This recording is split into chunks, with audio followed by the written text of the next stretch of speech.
Welcome to Science Seekers by SV. In this video, we shall talk about lysosomes and vacuoles from chapter 5, class 9. तो सबसे पहले हम यहाँ पे discuss करेंगे लाइसोसोम्स के बारे में। लाइसोसोम्स को सुसाइडल बैग्स बोलते हैं एक पर्टिकुलर सेल का, suicidal bags of a cell.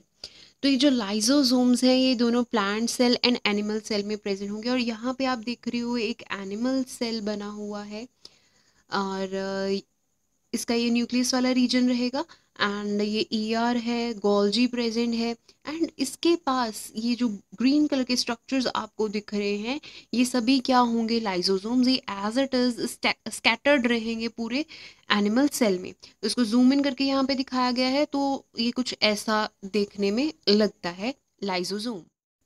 Lysosomes को हम generally membrane bound cell organelles बोलते हैं। रीज़न क्या है इसका, आप देखोगे यहाँ पे मार्क्ड है, लेबल्ड है कि ये जो येलो डॉटेड स्ट्रक्चर है इसको हम मेम्ब्रेन बोलते हैं। तो लाइसोसोम्स के पास अपना एक मेम्ब्रेन होगा एंड इसका जो स्ट्रक्चर है इट इज़ सैक लाइक। तो इसको हम क्या बोलेंगे, lysosomes are the membrane bound sac like or cell organelles which are filled with the digestive enzymes। अब ये डाइजेस्टिव एंजाइम्स के काफ़ी फंक्शन होते हैं, अभी हम इसी वीडियो में डिस्कस करेंगे फंक्शंस के अंडर। तो इन डाइजेस्टिव एंजाइम्स को कलेक्टिवली हम हाइड्रोलिटिक एंजाइम मिक्सचर भी बोल देते हैं। जैसे आपको पार्टिकल्स दिख रहे हैं ये सभी जो प्रेजेंट है ये लाइसोसोम के अंडर जो एंजाइम्स हैं उनको हम बोलते हैं हाइड्रोलिटिक एंजाइम्स और डाइजेस्टिव एंजाइम्स।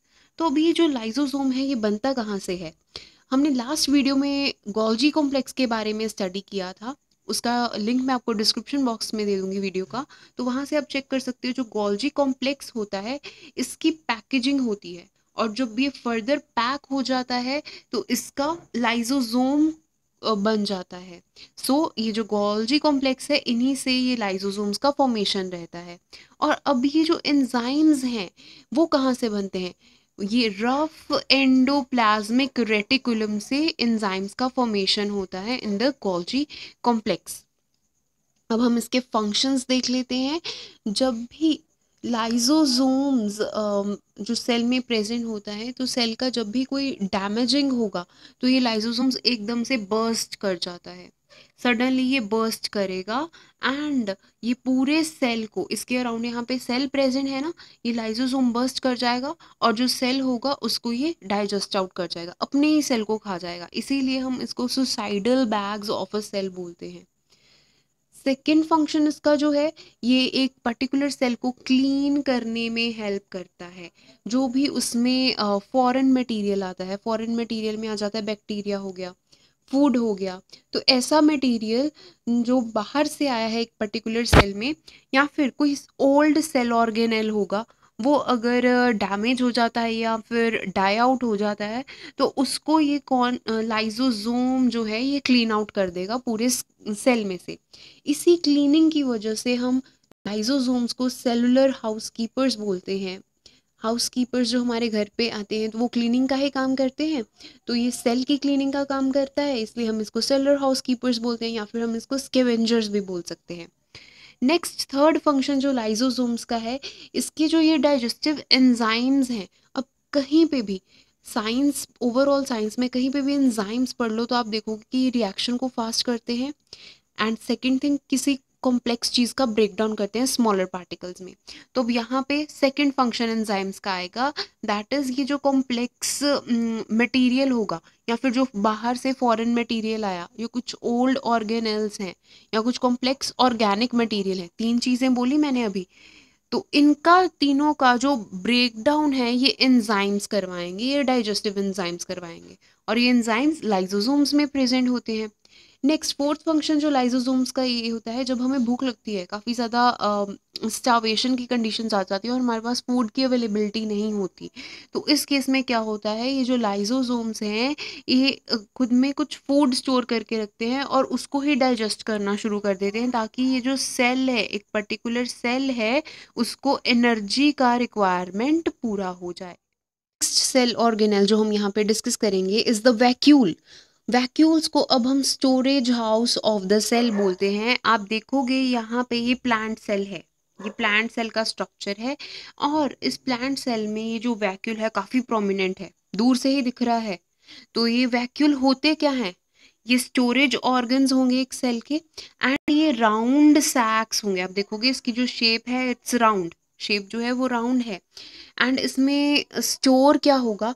जो भी सॉलिड या लिक्विड कंटेंट होता है वो इन वैक्यूल्स में स्टोर रहेगा। प्लांट सेल्स की बात करते हैं तो ये जो वैक्यूल है ये काफ़ी लार्ज होगा और सेंट्रली सिचुएटेड होगा, मतलब कि ये पूरे सेल के ऑलमोस्ट सेंटर में ये प्रेजेंट होगा। आप देखोगे इसकी पोजीशन आपको दिख रही है बहुत इजीली इस डायग्राम में।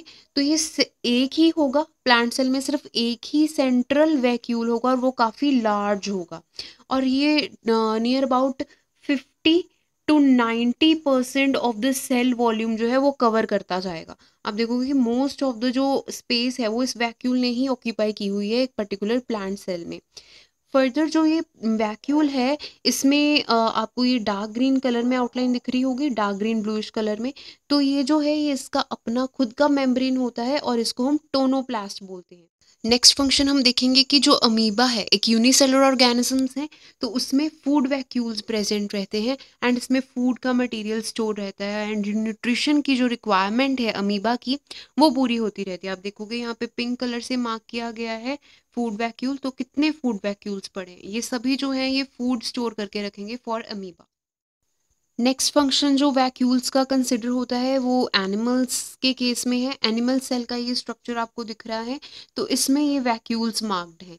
तो ये जो वैक्यूल्स हैं इस पर्टिकुलर एनिमल सेल में जो ऑस्मोटिक प्रेशर का रेगुलेशन है, उसके लेवल्स का मेंटेन रखना, वो सब ये वैक्यूल्स करेंगे। उसको हम ऑस्मो रेगुलेशन बोलते हैं उस पर्टिकुलर टर्म को। तो ये जो वैक्यूल्स एनिमल सेल में प्रेजेंट होते हैं ये ऑस्मो रेगुलेशन को maintain रखते हैं in that particular cell.